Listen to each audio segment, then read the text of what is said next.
అనుదిన బైబిల్ లేవీకాండం 12వ అధ్యాయము. మరియు యెహోవా మోషేకు ఇలాగు సెలవిచ్చును, నీవు ఇశ్రాయేలీయులతో ఇట్లనుము, ఒక స్త్రీ గర్భవతి అయి మగపిల్లను కనిన యెడల ఆమె 7 దినములు పురిటాలై ఉండవలెను. ఆమె తాను ముట్టిదై కడగా నుండి దినముల లెక్కలను బట్టి పురుటాలై ఉండవలెను. 8వ దినమున బిడ్డకు సున్నతి చేయింపవలను. ఆమె తన రక్తశుద్ధి కొరకు 33 దినముల నుండి తన రక్తశుద్ధి దినములు సంపూర్ణ మగు వరకు ఆమె పరిశుద్ధమైన దేనినైనను ముట్టకూడదు, పరిశుద్ధ స్థలములో ప్రవేశింపకూడదు. ఆమె ఆడపిల్లను కనియళ్ళ ఆమె తను కడగా ఉండినప్పటి వలె 2 వారములు పురిటాలై ఉండవలెను. ఆమె తన రక్తశుద్ధి కొరకు 66 దినములు కడగా ఉండవలెను.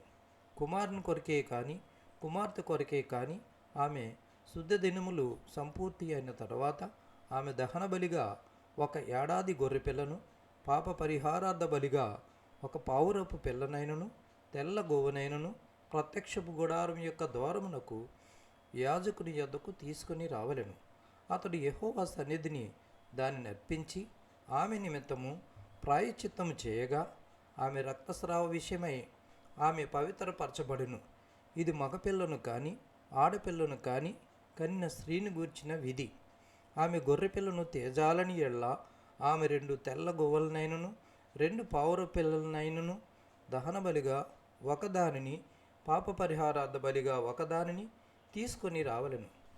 యాజకుడు ఆమె నిమిత్తము ప్రాయశ్చిత్తము చేయగా ఆమెకు పవిత్రత కలుగును.